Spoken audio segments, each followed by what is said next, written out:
Uongozi Talks, the podcast. Asante sana, karibuni sana leo katika our recorded live podcast ya Uongozi Talks. Na leo tuna heshima kubwa sana kwa mara ya kwanza kwenda kuifanya this live podcast with the audience. Na ndani ya mwaka tunashukuru kuweza kuwa nao hapa viongozi wetu ambao wamekubali, tumewaalika na wamealikika. Naamini leo mtapata madini mengi sana vijana wenzetu katika uongozi, lakini tutaweza kujifunza masuala mbalimbali ya personal branding, lakini pia tutajifunza strategic networking. Kwa namna gani tunaweza kunetwork, kwa namna gani Yanga inapiga kimataifa. Leo yote hayo tutaweza kujifunza. Asante sana, bila kupoteza muda, wanasemaga ladies first. Ndivyo? Okay. Naomba sasa niweze kukukaribisha dada yangu Jokate Mwegelo. Vijana wengi ambao tuko nao humu ndani wanaamini kama leadership ni ndoto iliyo mbali, sio karibu kuweza kuitimiza. Ulianzaje kujenga ndoto yako katika uongozi na ikawa kwenye uhalisia? How did you make it in reality? Okay, hi. Mambo vipi? Nasikika vizuri? Great. Kwa kuanzia, kwanza nitumie fursa hii kumpongeza sana Hassan. Naomba tumpigie makofi mengi. Thank you. Asante sana. I am so proud of you. Thank you. Sina maneno ya kutosheleza jinsi gani ambavyo nakufurahia. Thank you. Nakufurahia kwa sababu nakumbuka uliwahi kuja ofisini kwangu Temeke nilipokuwa mkuu wa wilaya ya Temeke. Hey. Nadhani kipindi kile ulikuwa high school Benjamin Mkapa. Yes. Lakini ulikuwa umejiunga kwenye programu ya kidigitali ya Gertrude Mligo. Yes, Gertrude Mligo. Na niseme kupitia yeye inadhihirisha kuwa uongozi sio ndoto ya mbali. Uongozi unaanza na hatua utakazochukua leo. Ndugu yetu Hassan alichukua hatua. Kwa hiyo amefika hapa sio kwa bahati mbaya. Kwa hiyo kwa yoyote anayependa kuwa kiongozi kwenye sekta yoyote, ni lazima uanze kuchukua hatua leo. Binafsi nikitizama safari yangu ya uongozi, of course ilichagizwa sana na mazingira. Nilikuwa kwenye mazingira ambayo kakaangu alikuwa ni kiongozi kwenye shule. Tumepishana kama miaka 9 na alikuwa anafanya sana harakati za vijana. Na kwa sababu yale ndio alikuwa mazingira yangu, nilikuwa so inspired. Wow. Very inspired na jinsi ambavyo alikuwa anajitoa kwa vijana, jinsi ambavyo walikuwa wanashirikiana na vijana wenzao. Na waliweza kuanzisha taasisi nyingi ambazo leo hii vijana walioshiriki kule leo ni mabalozi. Wow. Na wengine wanashika nafasi mbalimbali za juu za nchi yetu ya Tanzania. Kwa hiyo I was inspired, lakini nilijua kuwa na ndoto, kuwa na hiyo aspiration na hiyo inspiration ilikuwa inanizunguka haitoshi. Ilikuwa inanilazimu mimi binafsi kuchukua hatua. Kuwa na juhudi binafsi na kutambua, okay, is this something that I want to pursue?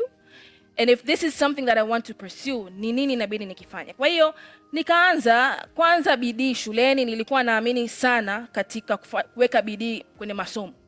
Kwa maana ukitaka kuwa kiongozi mzuri, wale ambao wamesoma philosophy, kuna ile notion ya philosopher king, ambaye ni mtu ambaye ni mtu wa juu sana, ambaye anatumia muda wake mwingi kufikiri na kuwaza juu ya nini au mwelekeo wa sehemu anayoihudumia. Kwa hiyo for me to be the best leader, you have to enrich yourself with knowledge, maarifa, ambayo hayo maarifa unayoyapata na kusaidia kufanya maamuzi ambayo ni sahihi zaidi. Kwa hiyo niliamini kwenye shule, na namshukuru pia wazazi wangu walijitoa sana na kuhakikisha kwamba napata angalau elimu nzuri, na nilikwenda kwenye shule ambazo ziliniwezesha kusoma vizuri. Lakini pia nilivyokuwa shuleni nilikuwa najihangaisha kwenye masuala mbalimbali ya uongozi kama ilivyokuwa kwako wewe. Na mimi nilivyokuwa primary walimu walikuwa wananichukua kuwakilisha shule. Nilivyokuwa sekondari nilikuwa dada mkuu msaidizi. Wow. Yes, ambayo sasa baadaye kaka mkuu na dada mkuu walihama shule, kwa hiyo tuka play both roles. Mimi na kaka mkuu msaidizi tukawa wasaidizi, lakini pia wakuu wa wanafunzi. Makofi kwa dada mkuu jamani. Yeah. Lakini A level it was the same thing. Nilikuwa club coordinator, nilikuwa na coordinate clubs. Eventually kaka mkuu akasema wewe unaweza kuendesha kuongoza wanafunzi wenzako. Kwa hiyo nikawa dada mkuu pia. So the story goes on. Lakini for me, ili kufikia ndoto yangu hiyo ya sema napenda kuwa kiongozi, ilibidi nianze. Kwa hiyo ni kuanzia sehemu fulani. Lazima uweze kuchukua hatua. Lazima uweze kuchukua hatua. Hakuna ndoto ambayo inatimia ikibaki kuwa ndoto.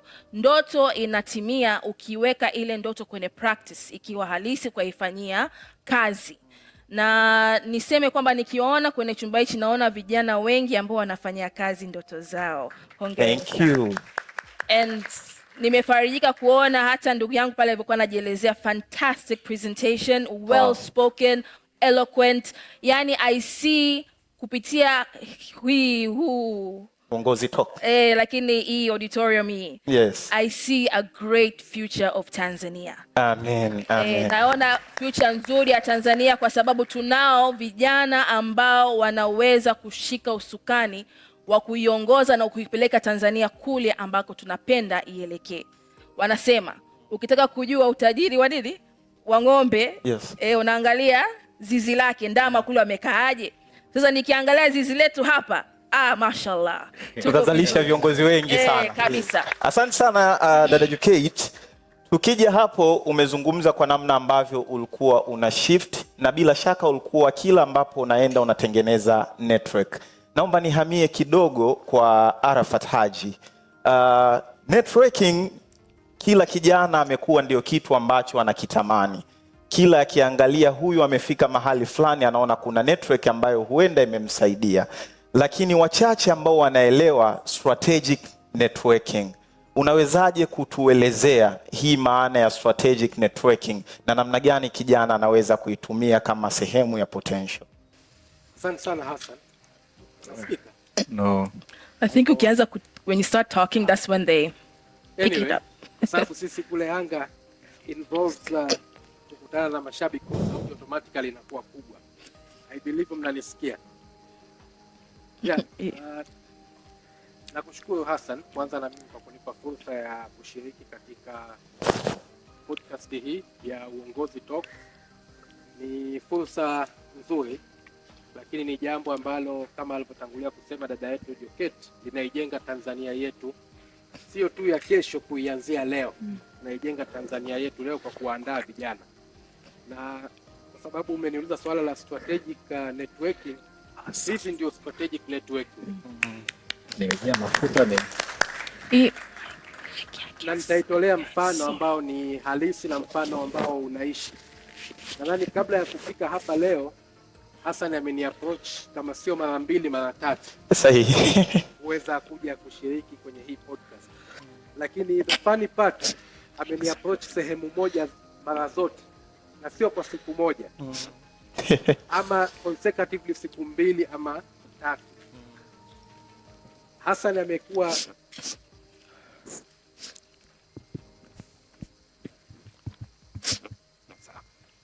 nasikika nadhani sasa hivi.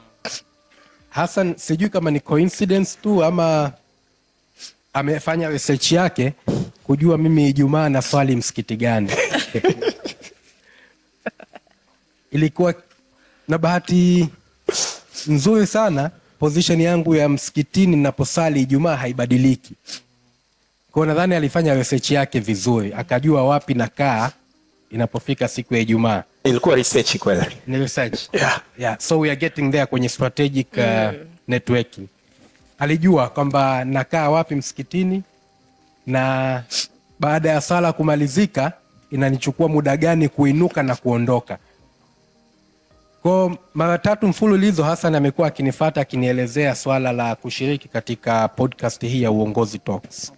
Mara ya kwanza nadhani nilimsikiliza, lakini nikamkabidhisha kwa mtu. Nikamwambia kuna mtu atakusikiliza, kubaliana naye kwa maana ya make arrangements. Yes. I will attend. Lakini halikuproceed.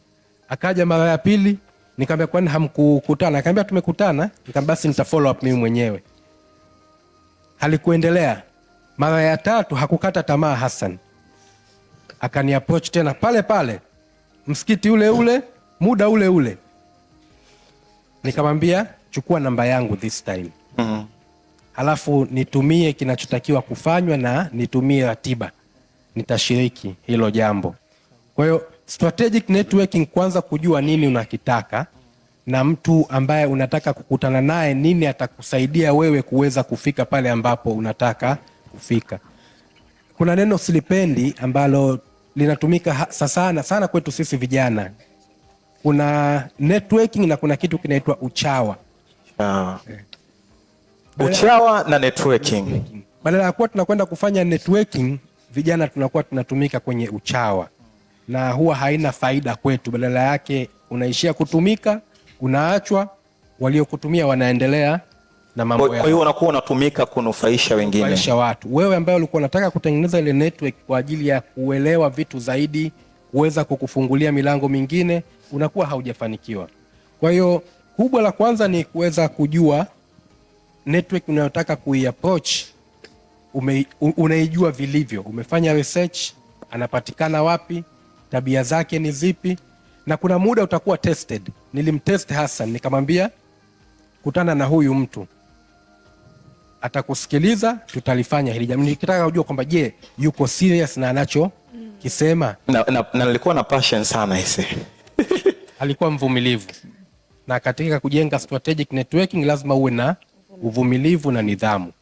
Kwa hiyo uvumilivu, nidhamu, kujua network yako ambayo unataka kuiapproach itakusaidia katika kujenga hiyo networking iwe strategic and meaningful. Kwa tusitumie muda sana, nadhani nimeliweka kwa ufupi na limekwenda vizuri. Sahihi sana. Ukitaka kutengeneza strategic networking ni lazima ujue kitu gani hasa ambacho unakitaka, lakini uweze kufanya tafiti kwa uchache huyo mtu ambaye unataka kuhusiana naye, lakini pia lazima uwe na lengo maalum. Hauwezi kunetwork na kila mtu, lazima uchague watu maalum wa kuweza kunetwork nao. Asante sana. Tukija kwako B Dazen, ni kwa muda mwingi sana umeendelea kuwa relevant. Mimi nimeanza kusikia B Dazen zaidi ya miaka 8 leo hii, na huenda wakati naanza kukutafuta namna ya kukuapproach kufika kwenye hii podcast ndio rasmi nikajua jina lako rasmi. Ni kwa namna gani umeweza kuitengeneza brand ambayo zaidi ya miaka 10 imeendelea kusimama strong, ili vijana walioko humu ndani ambao ni wafanyabiashara ambao wanaingia kwenye their personal brand waweze kujua ni kwa namna gani wanaweza kutengeneza. Karibu. Asante Hassan. Kwanza ni more than 15 years niko kwenye industry na nimekaa kwa muda mrefu sana, na nakushukuru pia kwa nafasi ambayo umenipatia. Unafanya kazi nzuri kama alivyosema Arafat, kama alivyosema Jokate. Asante. Sikumbuki mara ya kwanza tulikutana wapi. Yeah? Lakini kuna namna tulibadilishana namba ya simu and then tukaanza kuwasiliana. Leo tumekuja kukaa kwenye podcast yako na kupongeza sana. Jamani, habari za mchana. Yeah, jina langu kabisa naitwa Hamisi Mandi. B Dazen ni jina ambalo linanipa hela ya kila siku, kwa ndo nalitumia sana. B12. B12. Arafat ananiambia hela ya halali. Yes, hela ya halali. Yeah, so nimekuwa muda mrefu sana kwenye utangazaji. Ni story yangu nafikiri kila mtu anaifahamu kwamba nilianza toka nikiwa shule na ni kitu ambacho nilikuwa nakipenda sana. Nafikiri kimoja ambacho kimenifanya niendelee kuwa relevant ni namna ambavyo niliamua kujifunza kila siku. Jana yenyewe nilikuwa najifunza, naangalia the best podcast in the world, na nikaona jinsi gani watu ambao wanafanya interview, jinsi gani ambao wana approach. By the way, you are doing so great as well in your podcast. Thank you very much. Sijui umempataje Jokate. I've been asking her for like a year now. Kwa ajili ya kukaa naye. She was my mentor since then. So leo namuomba mbele ya audience, jamani, nataka kukaa na Jokate tufahamu zaidi kuhusiana na masuala ya uongozi na nini, au mnaniambiaje? We should do that. Yeah. Wow. Thank you. Arafat hapa amezungumzia jinsi ambavyo pia ulihangaika kumtafuta na nini na kutokata tamaa. kama mimi nimehangaika sana kumtafuta president wa Yanga nikae naye pia kwa ajili kwenye podcast yangu, lakini pia akanipa watu. Nawasiliana sana na Ali Kamwe, lakini Ali Kamwe ananipa masharti kila siku kila siku masharti mapya, lakini najua ipo siku labda upo kwenye kipindi cha kupimwa na uvumilivu. Ushanielewa? Pia inawezekana Arafat akawa mtu wangu wa kwanza. Unaniambiaje? Sahihi. Karibu sana my brother. Amesema imeisha, tumpigie makofi. The only thing ambayo hapo najaribu kusema ni kwamba ni muhimu sana kuwa na discipline. Discipline is very important, na kutokata tamaa. Unaweza kukutana na vipingamizi vingi, lakini usichukulie personal. Watu wana ratiba zao, wana mipango yao. Na pia kingine nimegundua kuna namna pia sisi presenters tunakuwa hatuonyeshi heshima kwa watu ambao tunahisi tumewazidi umri, tumewazidi kipato. Kwa hiyo kuna disrespect fulani ambayo tunakuwa tunawaonyesha. Namna pekee ya kuweza kuijenga brand yako na kuendelea kuwa relevant ni kuheshimu kila mtu. Ukitoa nafasi hiyo kwa kila mtu, itakupa nafasi ya wewe watu kukuheshimu na kuendelea kukupa nafasi. Kumheshimu kila mtu, na ukitoa hiyo nafasi na wao watu watakupa nafasi. Yeah. Sasa kwa kijana ambaye anahitaji kuweza kujenga brand yake ili aweze kuweza kusustain kwa muda mrefu, kwa sababu sasa hivi kila kijana anahitaji kuwa kwenye attention, ni kwa namna gani anaweza kujenga brand ambayo itakuwa positive na kuepuka hizi attention ili aweze kutrend?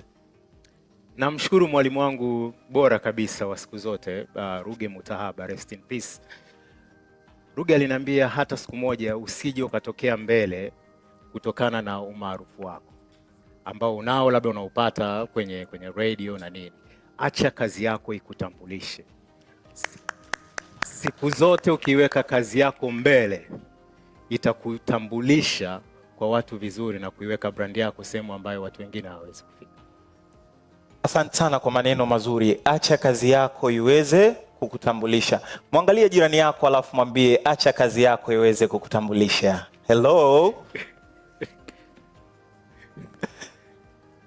Asante sana. Jokate, ni tofauti gani ambayo ipo kubwa kati ya kiongozi kwenye sekta ya siasa na kuwa kiongozi kwenye maisha ya kawaida? Nazungumzia self leadership.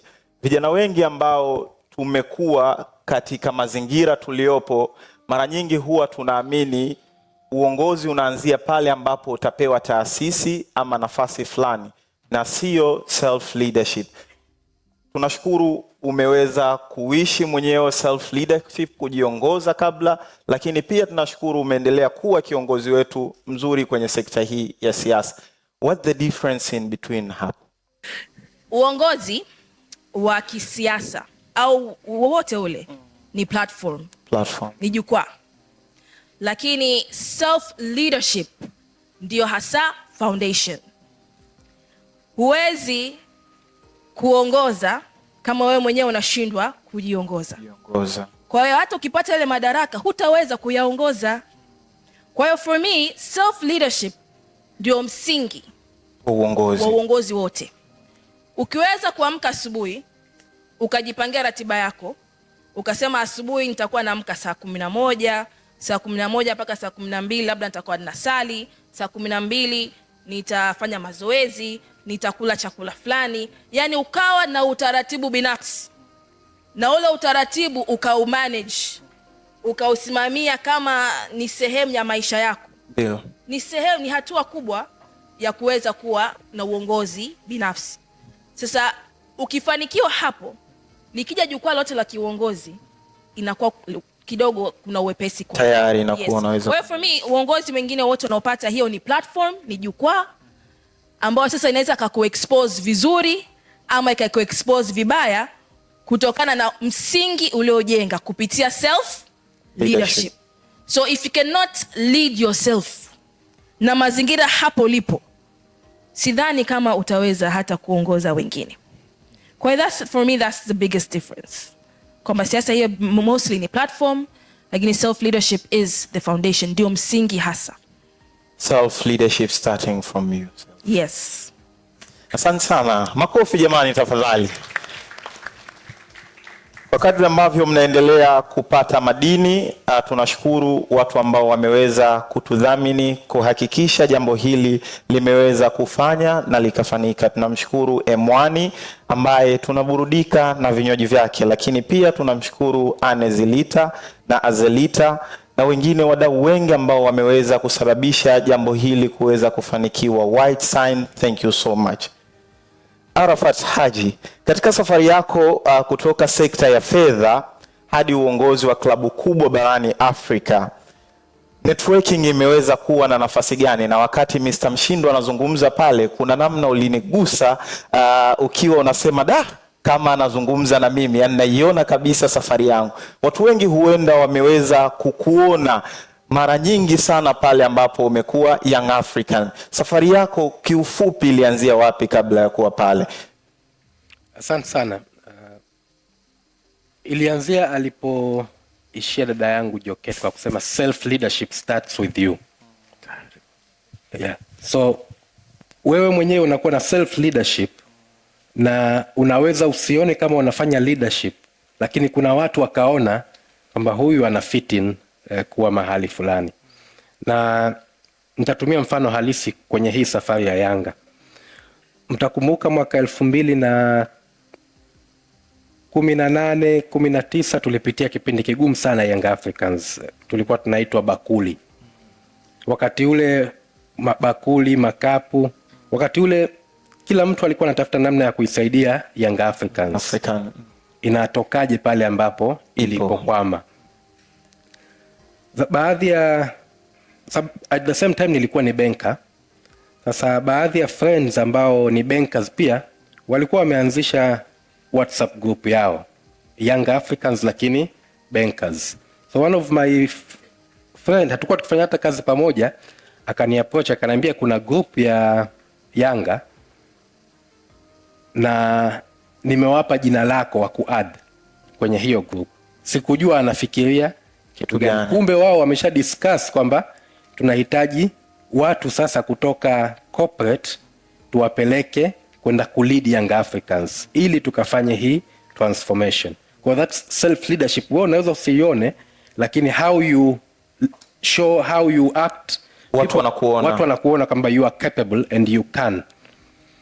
Kwa nikapelekwa kwenye group. After few days nasikia watu wanazungumza uchaguzi unakuja, tumependekeza na wewe ukachukue form. Nikamwambia guys, you are not serious.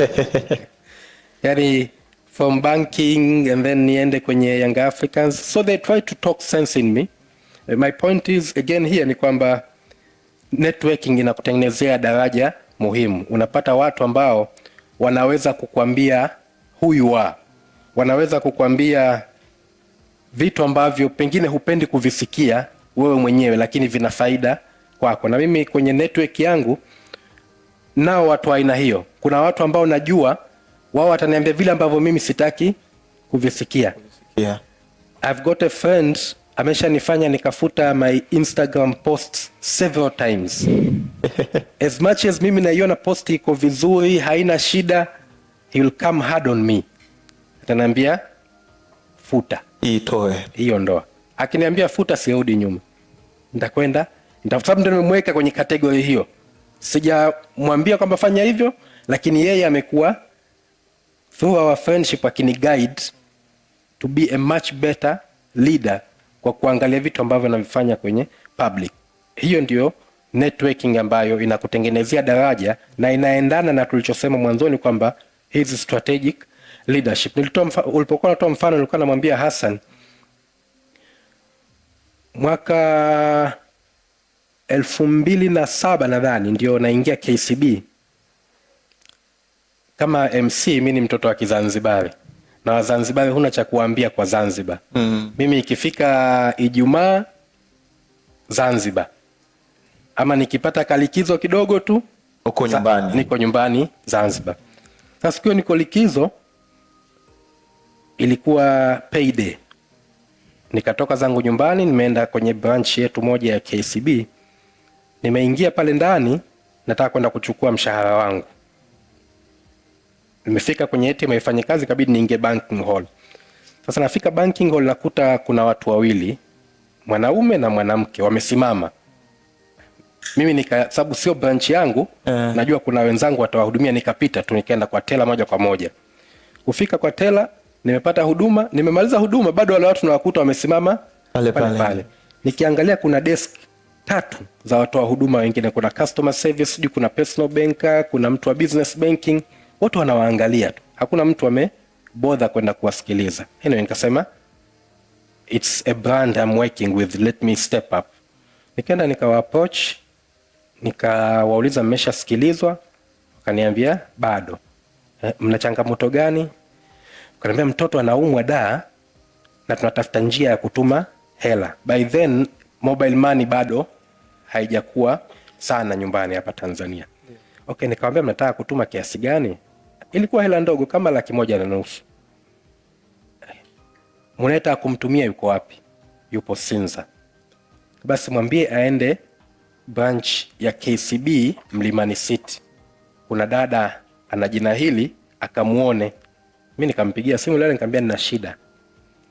Kuna mtu atakuja kuchukua 1.5 na kuwekea kwenye account yako, mpatie. Not knowing ninamsaidia ni nani na mimi. So one of the days, months later, bahati nzuri pale nilipoanza kumsaidia nikamwachia business card yangu. Months later, natoka Zanzibar tena narudi Monday asubuhi. Boti imechelewa kuondoka Zanzibar. Nishachelewa kazini. Naona inaingia simu ya landline. Kasema hii simu inatoka ofisini. Sipokei. Kasema leo kibarua kimeota nyasi. Kasema hii sipokei. Imepiga mara ya kwanza, sikupokea. Imepiga mara ya pili, kasema anyway, ngoja nijitoe muhanga. Kupokea mtu ananiita kwa majina yangu, Arafat. Nikamwambia naam. Unanikumbuka? Sijui ninaongea na nani. Kama mimi naitwa Jacob. Tulikutana, ulinisaidia Zanzibar. Nilikuwa na shida hii, nikamwambia nimeshakumbuka. Kama unasija kutafuta siku nyingi, kadi yako ilipotea. Leo asubuhi my wife was cleaning our room, akaiona hii kadi akanipa. Uko wapi? Nikamwambia niko njiani natoka Zanzibar kuja Dar. Akaniambia ukifika tu njoo ofisini. Kumbuka hapo nishachelewa kazini, nilikuwa sitaki kupokea simu. Na bado unawaza unaitwa ofisini. Alafu mtu ananiambia niende ofisini kwake. Lakini nikasema anyway, sababu nishachelewa ofisini, let me go. Akaniambia njoo Kitega Uchumi. Hajaniambia bado hapo yeye yuko wapi. Kufika Kitega Uchumi ananiambia I'm the HR director of Exim Bank. Wow. What a blessing. What a blessing. Sema, you would want to move to Exim? Ngambia why not? Kwa ukizingatia kazini yenyewe ushachelewa. Why not? Unataka position gani? Hapo niko na KCB. KCB walitangaza kazi ya Treasury Officer. Nimeapply internal job announcement. Nimeapply, nikapigwa siasa. Nikaambiwa bosi wako amekataa kukurelease kwa sababu anasema ukiondoka wewe hapo atashake. Iliniuma kwa sababu nilikuwa naiona trajectory yangu ya career, that's where I wanted to go. Unaona kesho yako iko pale. So alivyoniambia nataka kwenda wapi, nikaambia pale nataka kwenda Treasury. Akanambia send me your CV. Few days later nimeitwa kwenye interview, na kuhakikisha kwamba interview haikuwa biased, hakunifanyia yeye, direct kwa CEO. So decision was made by CEO, not knowing kwamba nimekuwa referred na mwenyewe HR. So apart from kwamba umejenga network imekusaidia, lakini self leadership ndio ambayo ilikuwa msingi wa hii. Msingi. Asante sana hapo kaka Arafat. Jamani, makofi tafadhali. Mnakuwa inspired kwa safari ambayo ametokea, lakini kwa nafasi yoyote ambayo uko kijana, lazima utangulize huduma kwanza. Usitangulize cheo bila kujua ni nani ambaye upo naye ama ambaye anahitaji msaada. Ni lazima uanze kwa kumsaidia. Wakati mwingine sisi vijana tukipata nafasi fulani tunainua mabega. Dada Joketi, hapo kwenye kuinua mabega, unadhani ni kosa gani kubwa ambalo sisi vijana huwa tunafanya hasa tunapoianza safari hii ya uongozi? Kwa nini hilo la kuinua mabega umeidirect kwangu? Nimecatch kidogo. Nadhani mimi huwa ninapenda kusema kwamba kijana hakosei. Kijana yuko mafunzoni. Sahihi. Ingawaji sasa kuna makosa mengine yanaweza kuwa na implications ambazo ni long term. Kwa hiyo lazima uwe mwangalifu hapo.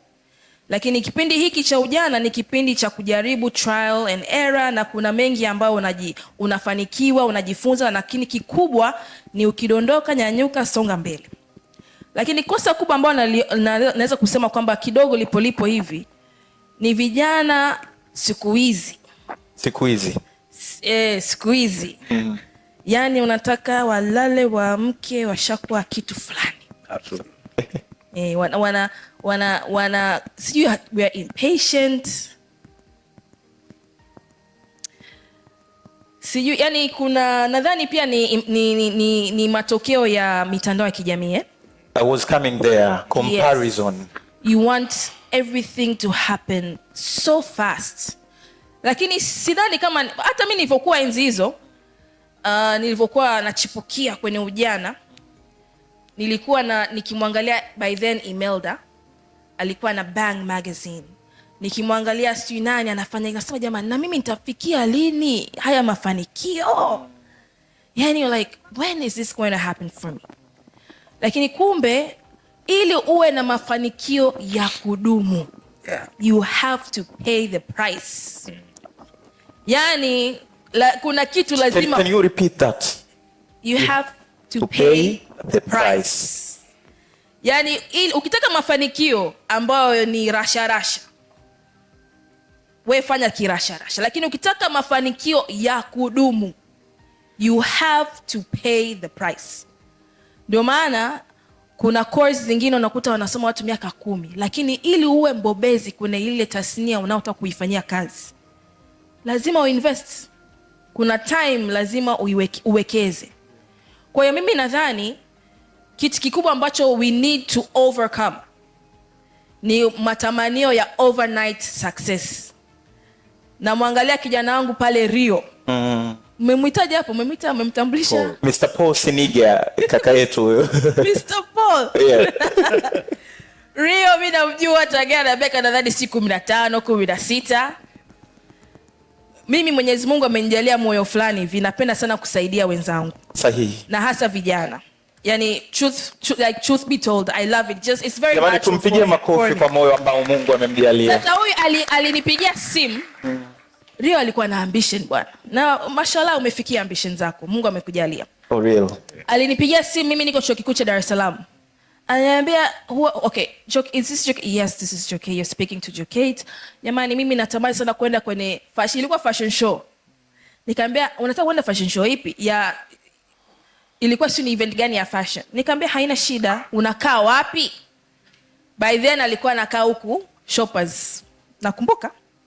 Nikamwambia usijali, mwenyewe naenda kwenye hilo tukio, nitakupitia, utaingia as my +1. Tukaenda. Lakini tukawa tunagombana sana. Mike nikamwambia Rio, usiharakishe sana. Give yourself time kujifunza. Soak your feet in the sand. Uonje ile joto kidogo, ili ukifikia pale unakotaka kufikia utaheshimu yale mafanikio zaidi. Kitu kikija kirahisi ni rahisi kupuuza, na pia itakuwa ni rahisi kuinua mabega juu. Lakini kitu ukitoil, if you put in the work, ukaheshimu watu, ukaheshimu kile ambacho Mungu amekeka ndani yako, siku ukipata utakiheshimu zaidi. Right. Na hapo Mungu atakubariki zaidi. Kwa hiyo mimi rai yangu ni kwamba tujipe muda. Unaweza ukajiona umechelewa sana, lakini kwa sisi waumini wa Mwenyezi Mungu na mambo yake mengi, kwa Mungu anasema siku moja inaweza kawa ni siku kama miaka 1000, na miaka 1000 inaweza kawa ni kama siku moja. Believe the work you put in, ipo siku utaona matunda yake. Lakini formula ni ile ile. Discipline, hard work. Kuwa na hizo strategic networking. Kuwa mjanja kujua unafikaje, lakini ule ujanja usizidi sasa ile. Mike watu wamekuwa janja sana siku hizi. Yani wanasahau hata kwamba kuna vitu vya msingi lazima uwe navyo. ambapo ndio vitadumu. Huwezi kuwa daktari janja janja. Utaingia operating room, utashindwa kufanya operation just because unasoma AI. Mbona unatugusa wengi? Afu leo umenipania So rai yangu ni kwa vijana, let's give ourselves grace first and foremost, lakini tujipe pia muda wa kujifunza from each other pia, na kuheshimu wale waliotutangulia na kujifunza pia kutoka kwao. Kwa hiyo sidhani kama kuna kwamba vijana wanachokosea hapa, na ninarudia kwamba vijana hawakosei, wanajifunza, na sisi kazi yetu ni kuwasaidia vijana hao wajue katika kujifunza, na wanajijenga na wanakuwa na kesho nzuri zaidi. Asante sana jamani, makofi tafadhali. Nimependa sana pale ambapo umezungumzia kwamba vijana hawakosei, tupo kwenye kujifunza. Yaani umri wa ujana ni kama shule, ni kama darasa, kila leo ni fursa kwako kuweza kujaribu. Kwa kijana mwenzangu uliopo humu ndani, usichoke kujaribu, usichoke kufanya. Kesho yako njema inaanzia humu ndani. Be something great. Upo katika ulimwengu ambao swala la kukopi na kupasti imekuwa ni changamoto sana. Yaani mtu anaichukulia kama fursa, anaangalia huyu mwenzake anafanya kitu hiki na yeye anakuja anakifanya kile ambacho kinafanyika. Kwa dunia hii na ulimwengu ambao tuko, kijana anawezaje kubaki kwenye uhalisia, kuwa relevant na akaweza kuonekana kama potential? Story yangu fupi, kuna wakati naanza kazi ya utangazaji, nilikuwa nampenda sana Gardner J. Abash, rest in peace, Mungu amrehemu. Yeah. So kuna siku nilikuwa kwenye radio, nilipomaliza kipindi Ruge akanipigia simu. Na natoa mifano ya watu kwa sababu ni wamekuwa walimu wangu wazuri. Nafikiri nikishare knowledge na nyie pia kuna namna ambavyo mnaweza mkajifunza, si ndio eh? Yes. So nilipotoka kwenye kipindi Ruge akanipigia simu, akaniambia unampenda sana Gardner? Nikamwambia napenda sana anapotangaza na kila kitu. Akaniambia acha kumsikiliza. Nikamwambia sidhani kama nitaacha kumsikiliza. Akaniambia nakwambia acha kumsikiliza. Ruge alikuwa ni mtu ambaye anakuambia direct, akufichi nyeupe ni nyeupe, nyeusi ni nyeusi. Akaniambia hiyo itakujenga kuwa bora. Akaniambia endelea kujifunza kila siku, lakini huyo ambaye anakuvutia kwenye utangazaji wake usimsikilize. Nitakwambia muda sahihi wa kwenda kumsikiliza. Kwangu mimi ilikuwa ni changamoto kidogo. Unazuiwaje kumsikiliza mtu ambaye unampenda zaidi? Siku moja nikamfuata ofisini kwake, nikamuuliza ni kosa gani ambalo nalifanya nikimsikiliza. Akaniambia unataka sana kuwa Gardner. Umeona? Hauwezi kuwa Gardner. Gardner ataendelea kuwa Gardner. Ukiendelea kumkopi Gardner, watu wataendelea kufanisha na Gardner na wasiona umuhimu wako. Kwa nini wakusikilize wewe wakati yuko original ambaye ni best of the best? So hili ni namna ambayo alikuwa ananielekeza kwamba ukitaka kuwa the best, kuwa original. Usikopi kutaka kuwa mtu fulani. Yes, unaweza ukajifunza kutokana na vitu vizuri anavyofanya, discipline yake, the way ambavyo anasimama mbele za watu, lakini usijaribu kufanya kama yeye. Itakufanya watu wakuone wewe ni fake na wasikupe nafasi ya kukusikiliza na kukufanya kuwa bora. So hiyo ndo namna ambayo imeweza na kumwambia kila kijana kwamba be original, be you. Yani jifunze kutokana na watu wengi, lakini tengeneza njia yako wewe mwenyewe. Asante sana. Nje ya kuacha kumsikiliza Gardner, naamini kuna vitu ambavyo ulipaswa ama ulilazimika kuweza kuviacha ambavyo vimekusaidia kufika ulipo leo hii, ili kijana ambaye naye anasikiliza aweze kujua kuna vitu fulani ambavyo inabidi aviache ili kuifata kesho yake. Kwako unaweza kutukumbusha vitu gani ambavyo ulilazimika kuviacha? Nilikuwa natoka sana. Yani mimi nilikuwa napumzika Jumatatu tu. Yani kwa sababu kulikuwa kuna sehemu ambayo kuna party ambayo inakuwa ina happen. Kipindi cha nyuma Joketi, sijui kama unakumbuka, Maisha Club, Bilkanas, party zilikuwa ni nyingi. Siku hizi hamna starehe. So nilikuwa natoka sana. Alafu unajua ukitoka sana unachelewa kuamka. Ukichelewa kuamka maana yake kuna sehemu utachelewa, kuna simu utazikosa, ili nirudisha nyuma sana kiukweli, kwa sababu kuna siku nilipigiwa simu nikaambiwa, haukupokea simu, hii ilikuwa ni nafasi yako. Nakumbuka ilikuwa ni nafasi ya kwenda kwenye, huwezi kuamini, it was a lifetime opportunity. Ilikuwa ni nafasi ya kwenda Miami kwenye Super Bowl. Yes, nilikosa ile nafasi, akapewa Idris Sultan. Niliambiwa haukupokea simu kwa sababu ile ni jambo la haraka. Haikuwa inawezekana pia labda ningeipokea ile simu. Kuna vitu vinatokea kwamba unasema kwamba haikuwa risk yangu, lakini nilijua sababu iliyonisababisha mimi kutopokea simu ni kwa sababu ya hiyo kupatisana, kuchukulia kawaida vitu. Ni vitu ambavyo niliamua kuviacha. I'm a very disciplined person, na kilichobadilisha baadaye ni kuwa na discipline. Inaanza kwanza kwa kumwomba Mungu. Mimi huwa nasali sana chochote ambacho nakifanya. And then apart from that, nimekuwa mtu ambaye anafanya mazoezi. Choketa amezungumzia discipline na kwa namna ya kwenye namna ya uongozi, lakini pia discipline ukianza nayo wewe mwenyewe pia as self, kama ambavyo huyu alisema, the self discipline inakuchange. Ukiwa unawakea kwamba asubuhi nikiamka naenda kufanya mazoezi, ukapanga ratiba yako vizuri, and then unaenda kazini, it will make you the best of the best. Trust me. Thank you. Kate, naamini kila kitu ili uweze kufanikiwa, kuna tabia fulani ambazo lazima uweze kujijenga. Kuna tabia fulani ambazo lazima uweze kuziacha na nyingine uweze kuziendea taratibu taratibu. Ni tabia zipi ambazo kijana lazima aweze kuzijenga kila siku, kila itwayo leo, ili aweze kufika level ya juu kama ambapo umefika wewe? Mimi nimekuwa nikikuangalia kama role model mpaka leo hii. I'm really inspired by you. Thank you. I'm encouraged by your kind words. Okay, kwangu mimi nitasema ni vitu vile ambavyo tumekuwa tukivisemea tangia tumeanza hii podcast. Nidhamu inasimama pale juu. Kwa sababu kuna muda hakuna motivation. Si unajua wanasema motivational speakers, inspirational speaker, nini. Ile kitu kinakupa joto tu, moto wa siku moja siku mbili, nguvu ya soda. Siku ya tatu kitu kitakachokuamsha wewe ukafanya shughuli inayokupaswa kuifanya ni nini? Nidhamu, discipline. Tengeneza mfumo wako wa maisha.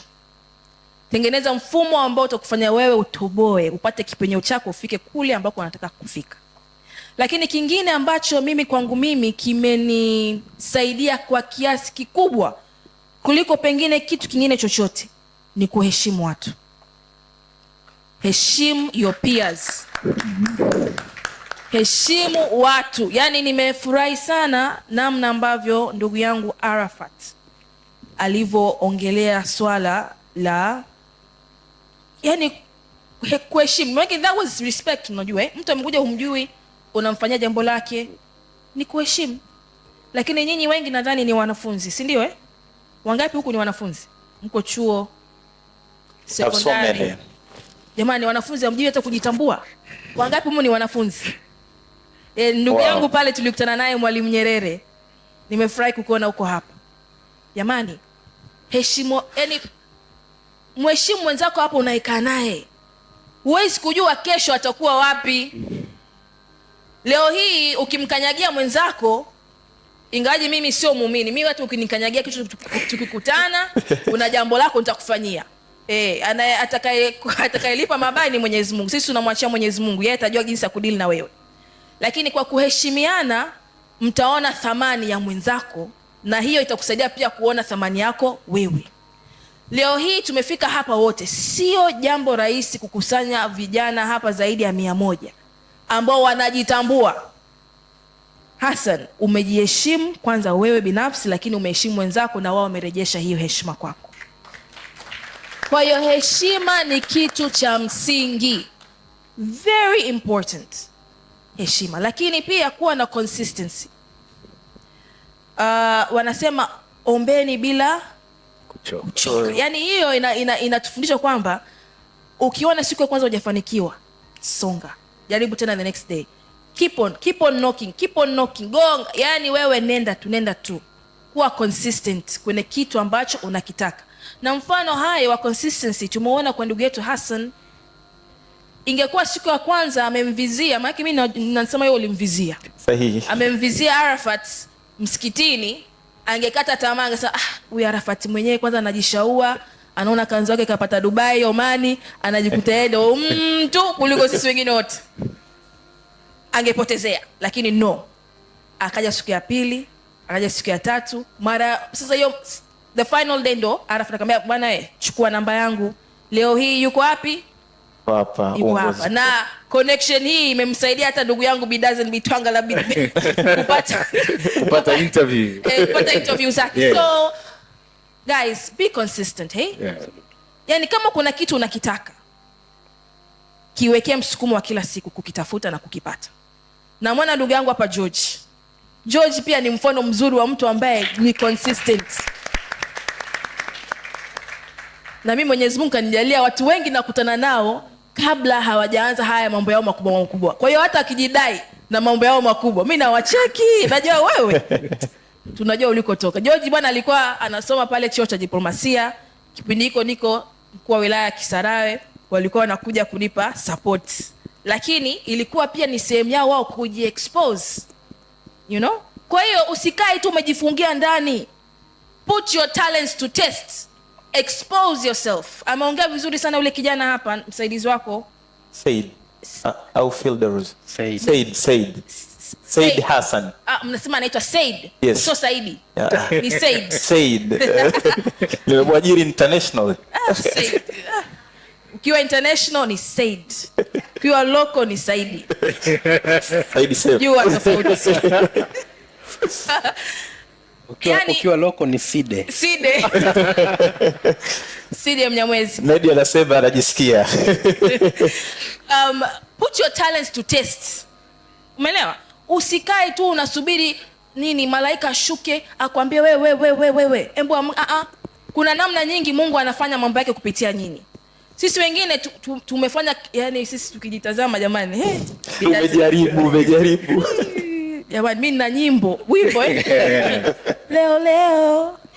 Meneja akiwa meneja Umi pale yuko Clouds FM. Kwa hiyo put your talents to test. Na expose yourself, haijalishi mtu atakucheka, atakubeza, atakukebei. George, ungemwona George kipindi kile ungesema huyu George atafika wapi? Hebu tumuone atakakoishia. Leo hii ana kampuni yake inafanya vizuri. Sasa hivi anakaa na viongozi wakubwa, ana operationalize my events makubwa. Lakini he did not become that out of nowhere. Kuna sehemu alianza. Na alikoanza aliweka hard work, aliweka discipline, alijiheshimu yeye mwenyewe, akaheshimu wale waliomzunguka, akatengeneza kitu, akasema hapana. Siwezi kuwa mwanafunzi wa kawaida niliopitia chuo cha diplomasia. Sisubiri ajira za serikali. Naenda kutengeneza kitu ambacho kitakwenda kuajiri vijana wenzangu na kuwapa na wao msukumo wa kutengeneza na wao vitu vya kuajiri vijana wenzao. That's the spirit that we need. Wow. Lakini kingine, pay it forward. Ukifanikiwa kama hapa alivyofanikiwa, tumerudi hapa, we are paying it forward. Mimi nadhani hakuna raha kama kuweza kumsaidia mtu akafanikiwa. Sijui wenzangu. Lakini mimi naona hakuna raha kama kuona mtu ambaye ulimsaidia yani ulimsaidia kwa moyo safi kabisa, na yeye akainuka, ukasema wow, Mungu nakushukuru, na mimi niliweza kuwa na msaada kwenye njia ya mtu fulani kufikia kwenye malengo yake. Kama huwezi kumsaidia, usimharibie. Usiweke miba kwenye njia yake, kwa sababu huwezi kujua, na wewe pengine itabidi utumie njia hiyo hiyo. Sasa umeshaweka miba, na wewe ukirudi kwenye miba hiyo hiyo uliomweka mwenzako itakuchoma wewe. Itakuchoma. Then itakuwa ni mwisho wa safari yako. Kwa hiyo kikubwa kwa vijana, nidhamu, hard work, consistency, respect for yourself and for each other, and don't forget to pray, hey? Yeah. Kwa sababu mwisho wa siku pia tunaamini Mwenyezi Mungu ndio atatuongoza. Mwenyezi Mungu aliyeumba mbingu na ardhi, he's the greatest artist. Yeah. Atakupa maono, atakupa ubunifu, atakupa mawazo ambayo atakusaidia kuweza kufanikiwa kwenye kile ambacho unapenda kukifanya kwenye maisha yako. Nadhani hayo yanatosha kwa sasa. Makofi tafadhali. Kama huwezi kumsaidia, hakikisha usimuhusudu. Kijana, usiweke miba kwenye njia ya kijana mwenzako. Maneno mazito sana ameyasema dada yangu Jokate. Kaka Arafat, humu ndani vijana wamekuwa wakilalamika, tukizungumza kuhusiana na swala zima la connection, kwamba huenda Hassan amefanikiwa leo hii kuweza kuwaalika wageni wazito kwa sababu ana connection, lakini wanaona true story ambavyo imekuwa. Kwako umeweza kuinteract na vijana mbali. Ni makosa gani makubwa ambayo umeyaona pale ambapo vijana wanakuwa wakijaribu kutafuta connection ili kwa faida ya kijana aliyepo humu ndani aweze kuepuka makosa hayo? Karibu. Asante. Kosa kubwa ambalo mara nyingi sisi vijana huwa tunalifanya ni kwanza kutotambua thamani yetu. Unapotaka kujenga network na mtu, kwanza ujue wewe value yako wewe mwenyewe. Ukishajua value yako, utakapokuwa unakutana na yule mtu hautakuwa una change goal post ya nini unataka kukifanya naye. Mfano ule linarudi kwako mara 3 mfululizo, agenda ilikuwa ni moja tu. Inanipa mimi confidence kwamba huyu hana lengo jingine baya ama kutaka kupita ili aweze kufanikisha vitu vyake vingine. Lengo lako ni kuweza kunipata mimi kwenye podcast, tuweze kuwapa faida vijana wenzetu wengine, kwa sababu umenionyesha thamani yako. Kingine kama kijana ni kujenga uaminifu. Integrity ni kitu kikubwa sana. Kwa sisi ambao tuko kwenye financial sector, number 1 ni integrity. Hauna integrity, hautoboi. Na ndio maana ukifanya kosa lolote kwenye financial sector, unakuwa blacklisted pale Central Bank. Hakuna clearance yako itapita kwenda benki nyingine yoyote kwa sababu umekosa uaminifu. Uaminifu unaendana na nidhamu. Lazima tuwe na nidhamu. Bila nidhamu huwezi kufika popote. Miaka nenda miaka rudi, utabaki pale pale. Utaanza kusema hupendwi, watu wanakupiga majungu, lakini kumbe ni wewe mwenyewe kukosa nidhamu. Nidhamu nayo ni key. Lakini ndugu zangu, Mungu ametuumba na masikio mawili ili tusikilize sana na tuongee kidogo. Tuwe wasikilizaji wazuri. Vijana tunapokuwa tunatuma CV zetu, unaandika pale mimi naweza multitask. I can work overtime. Under pressure. I can work under pressure. When it comes to working under pressure, unaanza kulalamika. Ukipewa extra task, unaanza kulalamika. Usi over promise kijana. Better uahidi kile unachoweza kukifanya, lakini ufanye delivery ya zaidi ya kile ulichokiahidi. Lakini nataka na mimi nitoe mfano mmoja kwenye swala zima la uaminifu. Na Jokate amezungumza kwamba vijana tunapenda kurush. Mimi wakati ndo napata ajira yangu ya kwanza, nilikuwa nalipwa 350 na siwezi kusahau, sababu ndo mshahara wangu wa kwanza nalipwa 350.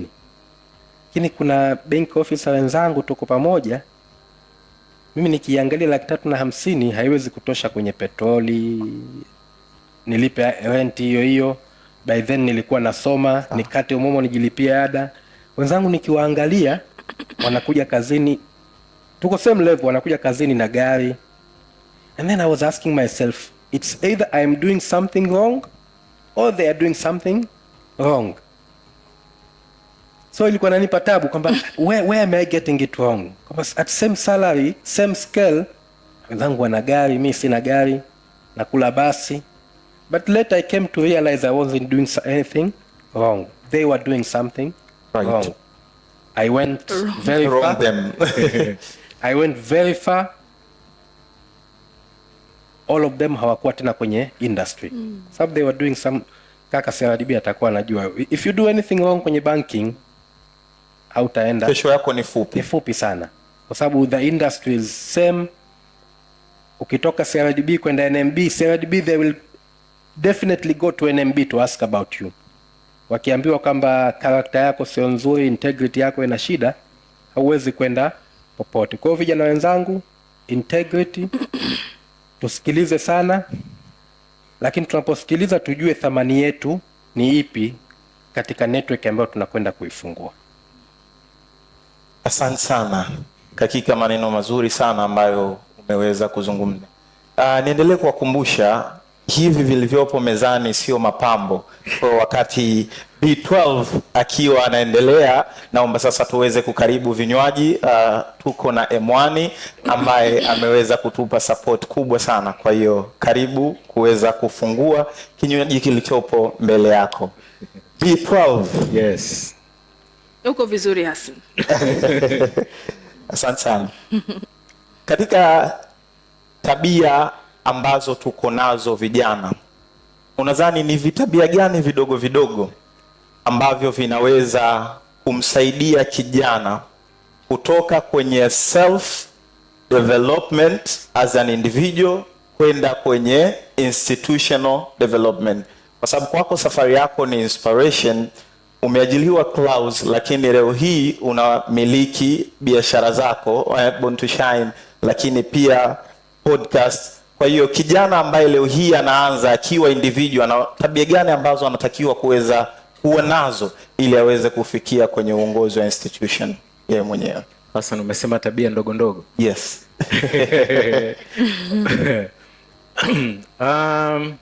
Arafat Jokate wamezungumzia masuala ya discipline, lakini discipline ambayo wameizungumzia kwa ukubwa, labda kuna vitabia vidogo vidogo vinaweza vikasababisha discipline yako ionekane sio, yani kama una pretend. Yes. Na discipline inajengwa na vitu vingi. The way you dress up, hivyo ni vitu vidogo vidogo ambavyo inabidi ujiangalie sana. Unavaaje, unaenda kuonana na nani? Kuna watu wana tabia ya kukujudge kutokana na jinsi ambavyo umetokea, namna ambavyo unaongea. Umenielewa? Vitu vingine ni ambavyo vinaweza vikakujenga kama kijana ni wear a smile every day. Tunapitia mambo mengi, yani kwenye maisha yetu ya kila siku. Inawezekana imepita siku nzima haujala, ama kuna kitu ulikuwa unategemea kijafanikiwa, kwa hiyo umekuwa uko down. Mimi naamini tabasamu linaweza likakukaribisha karibu na mtu. Just smile. Mtu mwingine unajua akikuona umesmile, ghafla yani kuna namna ambavyo anakuongelesha kwa namna ya tofauti kidogo. Nimemwona Ziza Malik anatoka Clouds. Ni mmoja kati ya She's always smiling. You know, yani kuna namna ambavyo anakuwa anakukaribisha. Kwa hiyo hivyo ni vitabia vidogo vidogo ambavyo vinaweza vikakujenga. Kingine ni, sidhani kama ni tabia ndogo ndogo, lakini heshimu sana kazi yako na kile ambacho unacho. Ukikiheshimu, hata watu ambao wanakuzunguka wanakiheshimu na kukijenga kinakuwa bora zaidi. Yeah. Asante sana. Na tamani tufungie hapo kwa kijana ambaye anakusikiliza lakini yupo kwenye giza, haoni mwangaza, wapi aweze kuanzia, kitu gani aweze kukifanya kuweza kufikia kesho yake. Ni ushauri gani ambao ungeweza kumwachia wakati tukiwa tunamalizia tuweze kupata na michango pia ya audience? Karibu.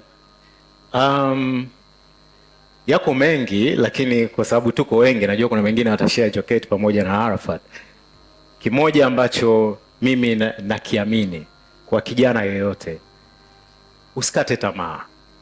Chochote kile ambacho wewe kwenye imani yako kinakuonyesha kwamba kitakuwa kina future nzuri, usikikatie tamaa. Kipambanie kila siku. Kitakujenga, kitakutanisha na watu ambao watakufanya uwe bora zaidi.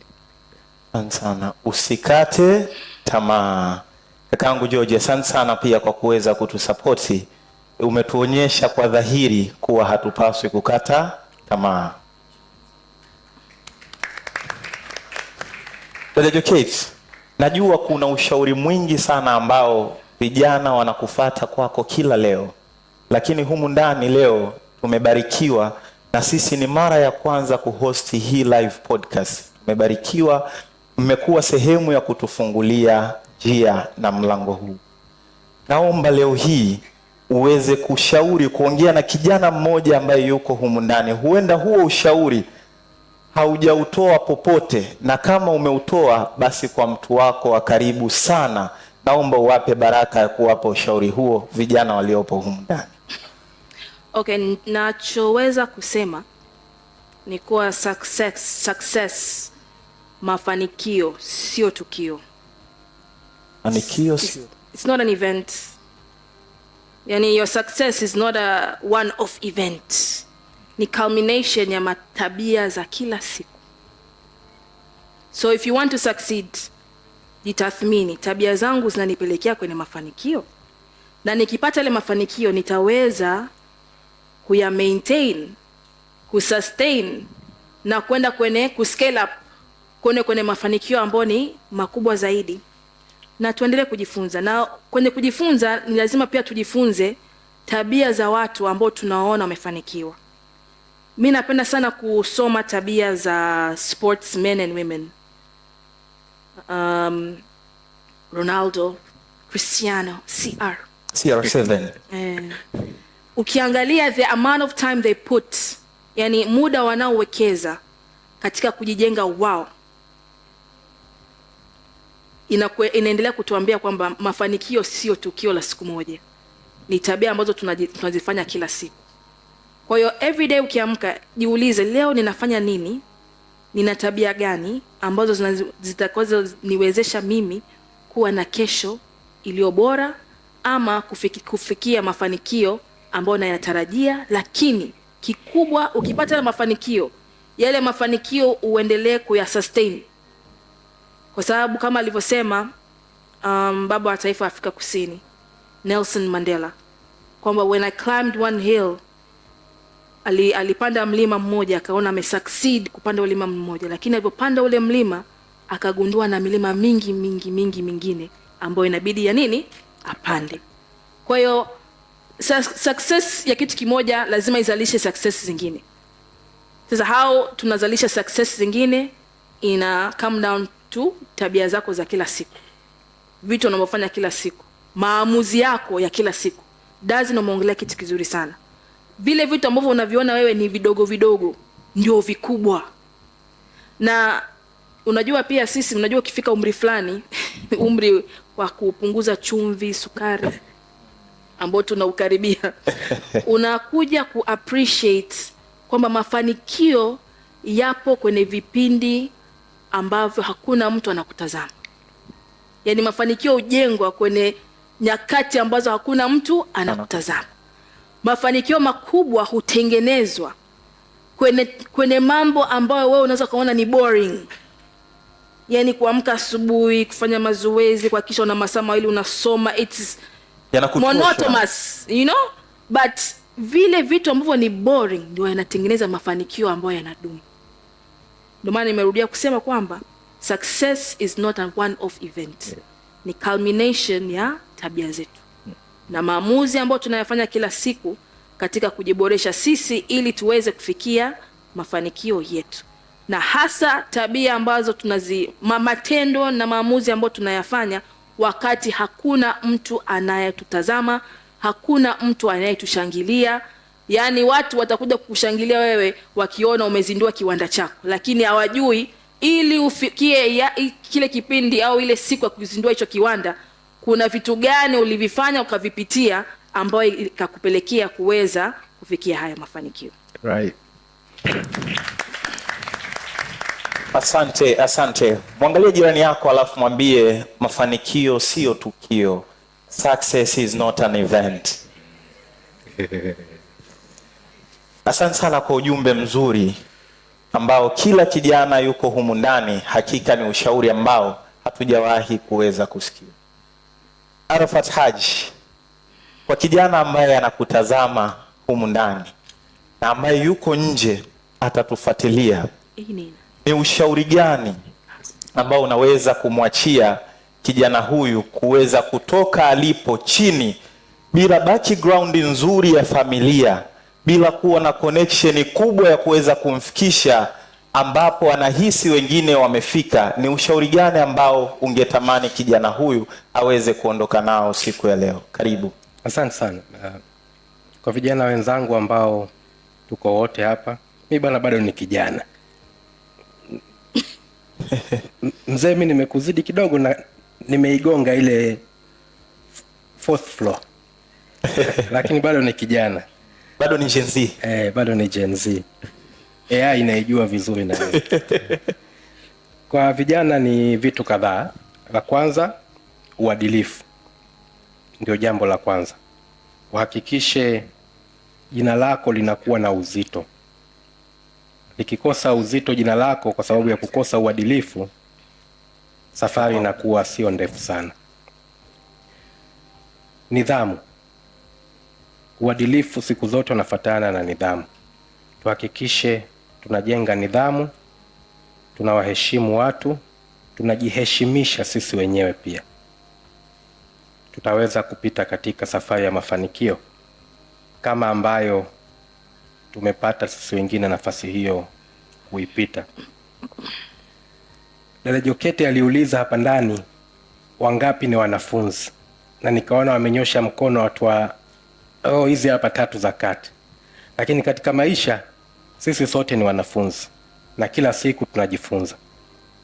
Usiache kujifunza kila siku. Ukiamka jifunze, ukilala jifunze. Haujui kitu, muulize ambaye anajua uweze kujifunza. Kila siku kwetu ni mafunzo. Tusiache kujifunza.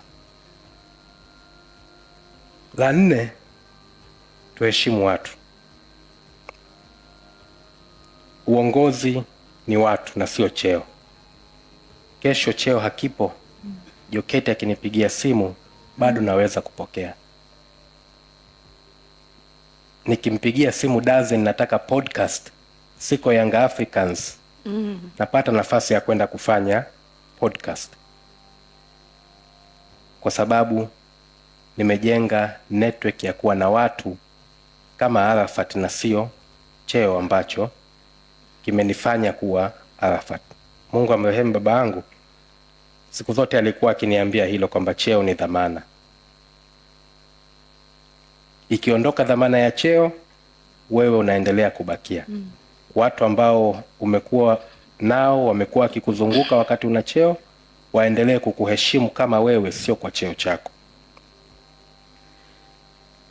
Narejea tena kwenye uvumilivu. Mafanikio tunayataka ya haraka, lakini hatuko tayari kuwa na uvumilivu. Hakuna mafanikio ambayo yanakuja kwa haraka. Lazima uwe na uvumilivu. Mimi leo nikiwaambia vijana wengi kwamba na mimi nimewahi kukaa Manzese, wanaweza wasiamini. Lakini nimeishi Manzese. Sababu nilijua ndo naanza maisha. Siwezi kutoka nilipokuwepo moja kwa moja nikasema nitakaa Upanga, nitakaa Oysterbay. Ulianzia Manzese? Nilikaa Manzese. Lakini pia niliishi wakati nasoma FM, nimeishi Kigamboni, nyumba ambayo hata umeme haina. Unatoka maji ya kuoga na nunua ndoo ya shilingi 20. Ukikosa uvumilivu, shule hautaimaliza, utaanza kujihusisha kwenye magenge ya hovyo, maisha yatapotea. Kwa vijana wenzangu, uvumilivu ni kitu muhimu sana katika safari za maisha yetu.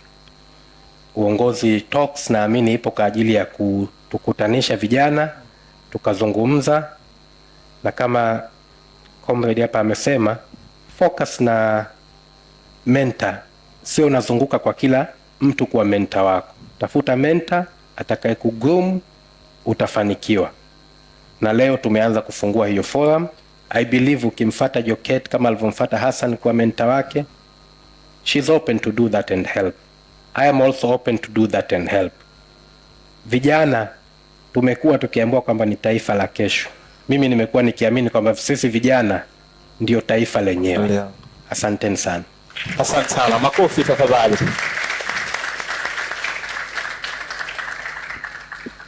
Aliyozungumza kaka Arafat, kuna kauli moja inasema watu ndio ambao wanapandisha watu na watu ndio ambao wanashusha watu. Ishi vizuri na watu. Sasa bila shaka walaji wamekula vya kutosha madini na maarifa ambayo tumewapatia.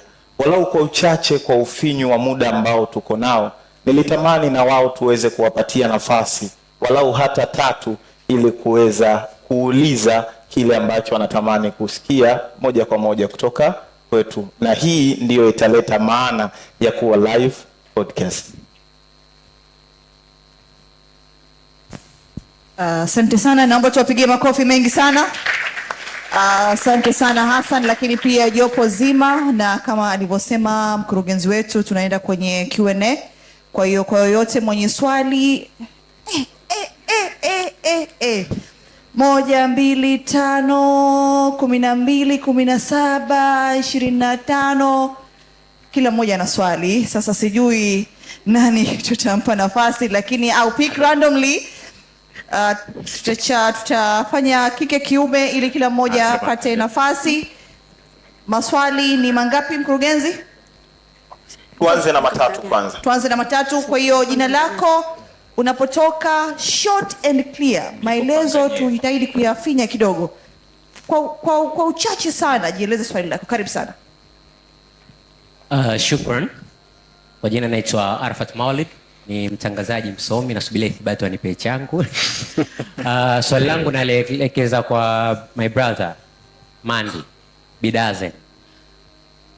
Mtu akiwa chuoni anaangalia brands, na brands ziko nyingi, lakini kwenye media wewe ni brand kubwa na umekaa muda mrefu sana katika upande wa media.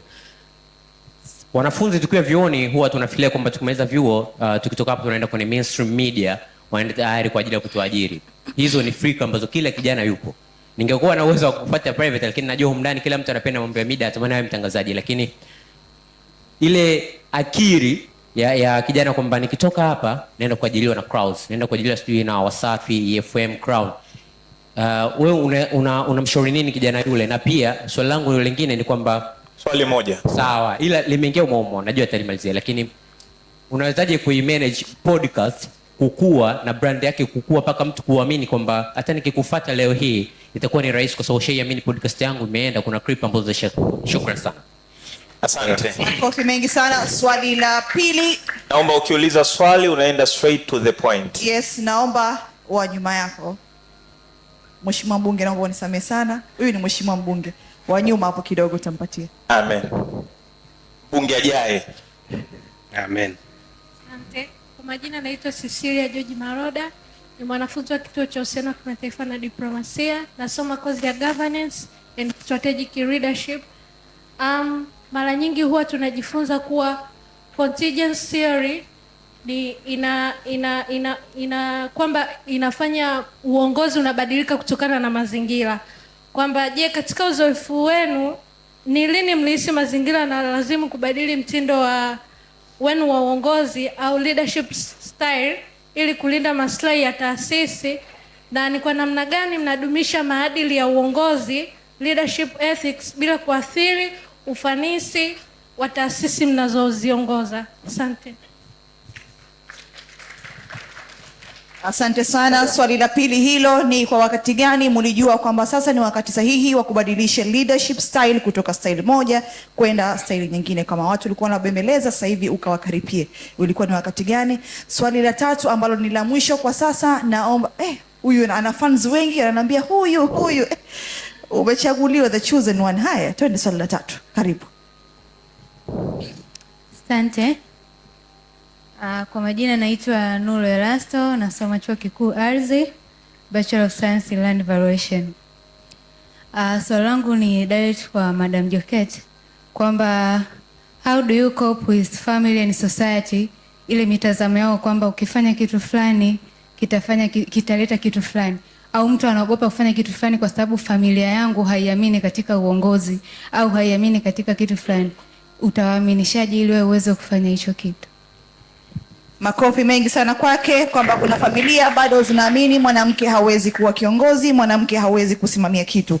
Sasa Madam Jokate, katika swala hilo wewe unalizungumziaje? Naomba nirudishe mic kwa Hassan aweze kuendelea. Karibu sana. Asante sana. Naomba B12 tuende katika swali ambalo limeelekezwa, then tutaendelea.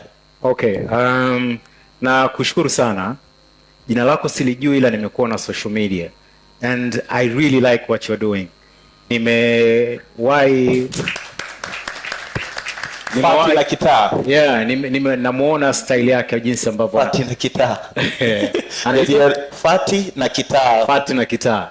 Napenda style yako ambavyo unauliza maswali na napenda confidence ambayo unayo. You are doing really good.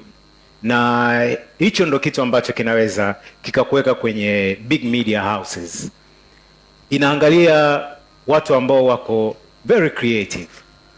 Ukiwa creative na ukiwa na your own style, inakufanya uwe tofauti na wengi, ambayo itakupa nafasi sasa watu kuangalia kwamba tunamhitaji huyu mtu ili atuletee hii flavor kwenye media yetu.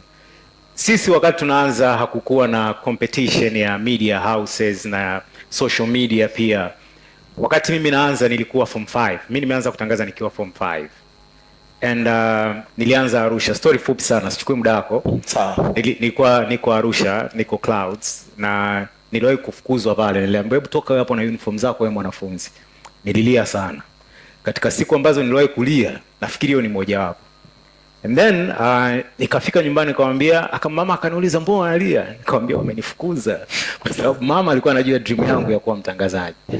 Then siku moja nikakutana na dada mmoja ambaye alikuwepo, aliona jinsi ambavyo nilifukuzwa. Shule yetu haikuwa mbali na ofisi za Clouds. Kwa hiyo nilipokuwa napita akaniambia, njoo tumepata bosi mwingine mpya. Njoo elezea na talent yako ulionayo. Kufika pale simfahamu Gardner, nikakutana naye akaniambia, nikamwelezea kwamba mimi ni mtangazaji. Nakumbuka kabisa alinisikiliza kwenye corridor wakati anashuka kwenye ngazi, akaniambia unaweza kutangaza kweli? Unajua ukiwa umevaa uniform mwanafunzi kuna namna ambavyo mtu anakuchukulia, lakini confidence yangu ilinijenga.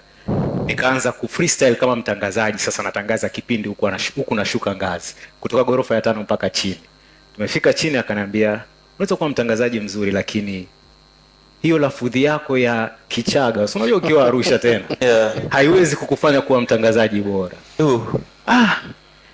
So nikaenda nyumbani, lakini nikawa na furaha sana. Akaniambia njoo kesho. Bahati mbaya wakati kesho yake nataka kwenda Clouds Dar es Salaam ikaungua moto, kama mnakumbuka hiyo story. Kwa hiyo wakaja kufungua vifaa vyote vya Arusha, wakaja kuvifunga Dar es Salaam. So nikawa nampigia simu Gardner ananiambia tutakuja kufunga, kwa sababu naulizia sasa redio itarudi lini. Tayari nimekuwa na ile, lakini jamaa alinipa nafasi ya kunisikiliza. Siku redio imefunguliwa Arusha, nikamsikia Gardner kwenye redio asubuhi. Alikuwa anafanya kipindi kinaitwa Good Morning A-Town. Wakati naenda shule, niliporudi tu, nilipomaliza shule ilikuwa Ijumaa nakumbuka, tulikuwa natoka mapema, nikaenda Clouds, nikakutana na Gardner. Huwezi kuamini, aliniambia ingia kesho kwenye kipindi saa 7 mchana. I'm like what? Na unajua zile utayari unapimwa hapo hapo. Nawezaje mimi kutangaza? Yaani kesho tu, yani japokuwa nimeelezea ndoto yangu. Nikaingia Jumamosi saa 7 mchana nakumbuka, kipindi kile kinaitwa Afrikoko. Mimi na nyimbo za Kiafrika ni vitu viwili tofauti. Ile nimeingia tu, nimefanya intro ya kipindi. Kwanza nikakosea jina la msanii. Mtangazaji mwenzangu akaniambia anaitwa Glory Robinson, akaniambia anaitwa fulani. So nikawa kama na uoga. Ile tumezima mic tu, Gardner akafungua mlango, nikasema oho, nafukuzwa tena kwa mara nyingine. Siku ya kwanza. Alipofungua tu hivi mlango akaniambia kesho utaingia saa 4 asubuhi. It was a dream ambayo ilikuwa reality just like that.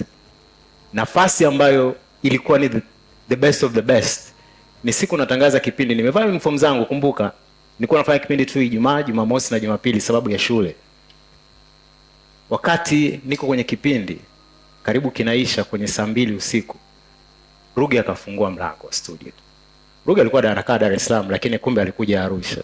Amekuja kuleta taarifa kwamba Clouds itakuwa inatangaza moja kwa moja kutoka Dar es Salaam, tunafunga studio za Arusha. Alipofungua akaniambia ndo najiita B12. Nikamwambia ndio. Akafunga mlango akaondoka. Ilinisumbua sana. Kwa nini ameuliza? Kwa nini? Kesho yake Gardner akanipigia simu. Akaniambia umeambiwa ukimaliza tu form 6 uende Dar es Salaam kwa sababu kuna nafasi yako ya kazi. Kwa umepata kazi kabla hata elimu haijaisha. Kabla elimu haijaisha. Hiyo ni kwa sababu ya utofauti na namna ambavyo nilikuwa natangaza. Niliuleta ule utofauti, lafudhi ya Kichaga kidogo kwa mbali ukaichanganya kwenye radio. Kwa hiyo ikaniletea utofauti na watu wengine ambao walikuwa wanafanya kazi ya utangazaji. Then the rest is history. Kwa kumalizia ni kwamba what you are doing now ndio kitu ambacho ndio njia ambayo inabidi upite sasa hivi. kwa sababu watu wengi wako kwenye social media. Onyesha uwezo wako wote, usitake kuwa mtu mwingine, kuwa wewe. Yani usimuone labda Ali Kashmir anafanya style fulani, amefika sehemu fulani, and then wewe ukataka kuwa kama yeye. Hiyo njia ambayo unapita, mdogo wangu, usiache. I'm sure iko siku utakaa kwenye seat kama hii, utakuwa unazungumzia mambo ya Uongozi Talks na watu watakuelewa. Hongera sana. Asante sana kwa ujumbe mzuri na ushauri. Jamani, makofi tena tafadhali. Dada Jokate, floor is yours. Nimekumbuka hapa kila mtu alikuwa anataka kutangaza kama B12. Channel zote. Sasa huyu anapenda kumgeza B12, anapenda kutangaza kama B12. So you are an icon. Thank you. Thank you. Na vijana wengi wanajifunza kutoka kwako. Sasa kuna binti aliuliza swali, labda niende kule, alafu nadhani la kwake ni la kwetu sote. Tutajibu maybe when you're rounding off the session. Uongozi kwa mabinti, it's not easy kusema ukweli, kwa sababu you're juggling a lot. There's pressure, societal pressure, kuna stereotypes nyingi, na familia nyingi zinakuwa kama zina uoga. Huwezi amini, mimi kwenye familia yangu ungewauliza kama Jokate angekuwa anajihusisha kwenye active politics as it is, sasa walikuwa namuona zaidi labda kaka yangu au nani. And then sasa hiyo hit me like, labda sisi wanawake tunapenda kujiweka sio nyuma. But the best thing to do is to do. Kafanye. Prove people wrong by actions. Watu wengi wanaogopa kitu wasichokijua, lakini ukianza kufanya unaanza kuwapa ease. Lakini pia unaweza kutumia busara ukaelezea familia yako kwa nini wewe ungependa kuingia kwenye uongozi, jinsi ambavyo utajiheshimu, utaheshimu na waongoza, utasimama kwenye ile miiko ambayo familia imekulea nayo. Lakini mwisho wa siku hakikisha unafanya ile kazi inayopaswa kufanya, na you lead with purpose. Sio kwamba unataka tu kwa kiongozi kufuata mkumbo, no, kwamba this is my dream, it's my ambition, na ni kitu ambacho naweza kufanya. Na kadri siku zinavyoenda, kwa jinsi ambavyo unaendelea kusimama kwenye nafasi ya uongozi wowote ule ambao umeamua kuingia, then unaanza kujenga imani kwa watu, na pengine wewe unaweza kuwa ndo sababu ya kuleta mtazamo tofauti pengine kwenye familia yenu ambao walikuwa hawaamini sana kwamba pengine mabinti wanaweza kuingia kwenye uongozi. And this cuts across everything. Mimi nakumbuka nilivyoingia kwenye urembo kwa mfano. Akasema urembo ni uhuni nini. Mamangu alikuwa hataki, babangu kidogo alikuwa anaingia anatoka. Lakini baadaye mimi nikamwambia no, urembo kwangu mimi siendi kujionesha. Kwangu mimi urembo ni jukwaa, platform ya kuonesha vipaji vyangu ambavyo ninavyo. And I did that successfully. True. With time wazaza okay, kumbe hii inaweza kawa na positive side to it. The same thing nimekuwa kwenye uongozi, akasema uongozi utaweza, so nitafanya. Na nikafanya. Na baada ya kufanya akasema kumbe sasa wale ambao walikuwa na mashaka wanarudi tena kwako, nasema okay, kumbe unaweza. Kwa hiyo hebu tuendelee kumtia moyo na kumwombea aendelee kufanikiwa. Kwa hiyo the secret to the thing is, you just have to do it. Give them, lay your case. Najua nyinyi wengi ni wasomi, unaweza kufanya hata presentation, jamani mimi ndo nishaamua kuingia kwenye uongozi, lakini nataka niwe kiongozi wa aina fulani. Kuna jambo hili la kijamii nataka niliaddress, nitatumia platform hii. Alafu wakupe nafasi. Sasa wakikupa hiyo nafasi, wewe itumie hiyo nafasi vizuri. Not necessarily to prove them wrong or right, but to prove that what the dream you have is what it's your baby and you want to nurture it and see it come to life. Kwa hiyo na kwenye maisha niwaambie, hakuna kitu ambacho utakifanya ambacho ni kizuri na ambacho ni cha kwako ambacho hakitakuwa na vikwazo. Ukiona unainuka kufanya kitu kikawa smooth, hebu tulia kwanza ujiulize mara mbili. Huenda nimekosea njia, kwamba niko njia sahihi. Lakini ukiona unafanya kitu alafu vikwazo vinaibuka, sema sasa hapa ndo nakomaa, hapa niko njia sahihi. Kwa hiyo unakomaa, lakini hakikisha kwamba unakuwa level headed, kama tulivyosema hapa, unajifunza, unashirikiana vizuri na wenzako, unajiheshimu wewe, unaheshimu wenzako, ili sasa kile ambacho unakipigania kiweze kuzaa matunda na kiweze kujionyesha. Kwa hiyo nothing good comes easy. Wanasema easy come, easy go. Yeah. Kwa hiyo ukiona vikwazo, just jua kwamba you're doing the right thing. Lakini kingine, look for people to talk to as well. Kama una jamaa zako, wanaweza kuongea na wazazi wako, sema kwa convince, kujaribu kuongea nao kwa convince kwamba wakuachie uingie kwenye uongozi. Lakini pia tafuta watu ambao unawaamini, ambao wanaweza kukuguide sasa uweze kuona ndoto yako inakuwa halisi. Yeah. Asante sana, makofi jamani. Tazame jirani yako alafu mwambie easy come, easy go. Hakikisha anakuelewa. Kaka Arafat, kwa kumalizia walau kwa sekunde 30. Karibu. Asante sana. Kwa sababu limebakia swali la dada pale, naomba mimi niliguse hilo. Asante.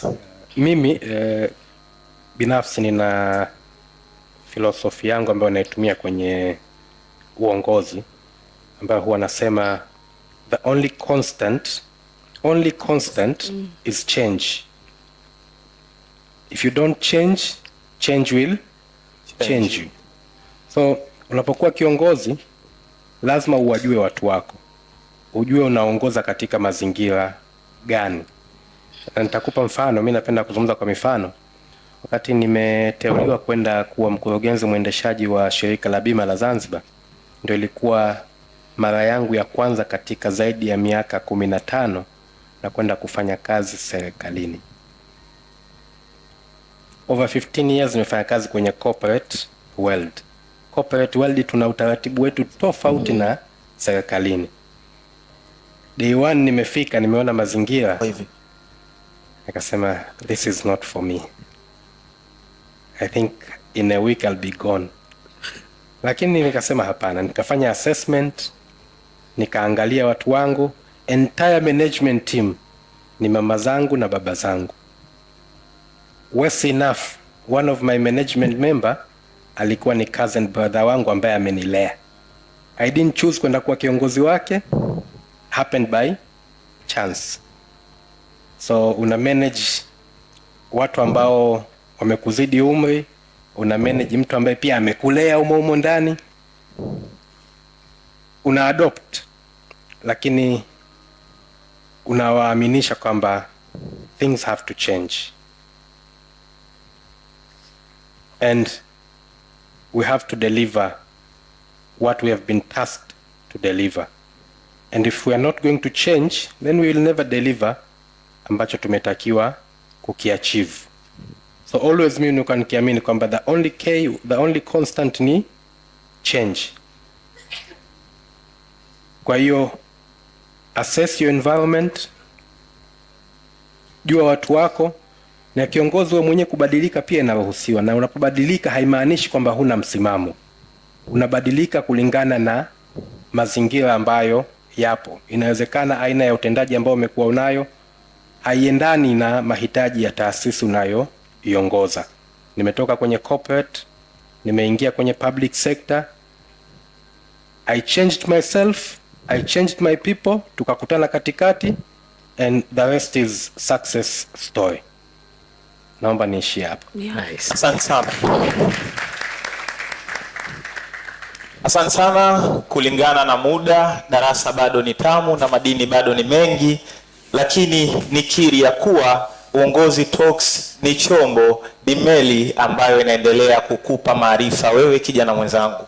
Na mimi nahodha naomba kuweka koma, kwani sio nukta, ni mwendelezo wa leo na kesho utaendelea kujifunza bila kuchoka. Sisi Uongozi Talk tunasema kijana ni kiongozi. Kwa nafasi yoyote uliopo leo, hakikisha unalitambua hilo kwamba una nafasi ya kujiongoza na kuongoza wengine pale ambapo utapata nafasi hiyo. Nashukuru sana wale ambao wameweza kutusapoti hili kuweza kufanikisha. Nyuma ya kamera production tunao DNG Production, asante sana kwa Tafu, lakini pia tunao Mane Studio ambao wameweza kulifanya hili liweze kukamilika, lakini pia tunaye Rosa, tunaye Katunzi, tunaye Sulei, tunaye Maela na wengine wengi ambao wameweza kuhakikisha jambo hili limeweza kufanikiwa pakubwa. Asanteni sana Uongozi Talks, be something great. Now we go until next time. Asante sana, naomba tupigie makofi mengi sana. Bado makofi mengi sana.